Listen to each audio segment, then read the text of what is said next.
ग्राफीय विधि को समझते हैं हम लोग बहुत जल्दी में।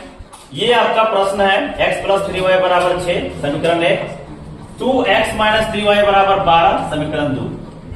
यहाँ पर a1 b1 c1 a1 b1 c1 सबका मान निकाल लिए। a1 बराबर 1, यहाँ कुछ नहीं थे, b1 बराबर 3, c1 बराबर इधर आएगा, बराबर के इधर तो माइनस 6। उसी तरह इसका भी a2 b2 c2 रख लिए मान रखने के बाद इसको हम लोग सेट करने के लिए a1 बटा a2 b1 बटा b2 c1 बटा c2 चेक कर लिए। देख रहे हैं कि दोनों आपस में बराबर नहीं है, ये आपस में बराबर है, उससे कोई मतलब नहीं है, ये दोनों बराबर नहीं होना चाहिए। अगर नहीं होता है a1 बटा a2 बराबर b1 बटा b2 बराबर नहीं होता है तो रेखाएं प्रतिच्छेदी होती है और केवल एक हल होता है। इस चीज को हम लोग क्या किए, समीकरण में सेट किए।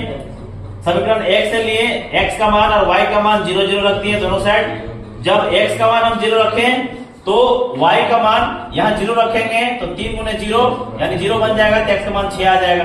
उसी तरह y का मान 0 रखेंगे तो 3 गुने 0 बराबर 0, x का मान 6 आ जाएगा।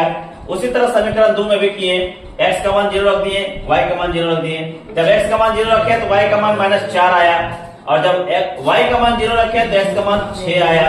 ये कंडीशन आया, आने के बाद हम लोग संख्या रेखा में आप देख सकते हैं, रेखा में इसको बनाए कि ये आपका y, ये आपका x, और यहाँ पे पहला मिल रहा है 0 2 0 2, यहाँ मिल रहा है, फिर मिल रहा है 6 0 6, x का 6 y का 0, फिर अगला मिल रहा है 0 -4 0 -4, और फिर मिल रहा है 6 0 6 0, यहीं पे दोनों मिल रहा है। ये रेखाओं को मिलाते गए, जहां प्रतिच्छेद किया x का मान आ गया, y का मान आ गया। x क्योंकि ये लाइन में बना है इसलिए x बराबर 6 और y बराबर 0 आ गया।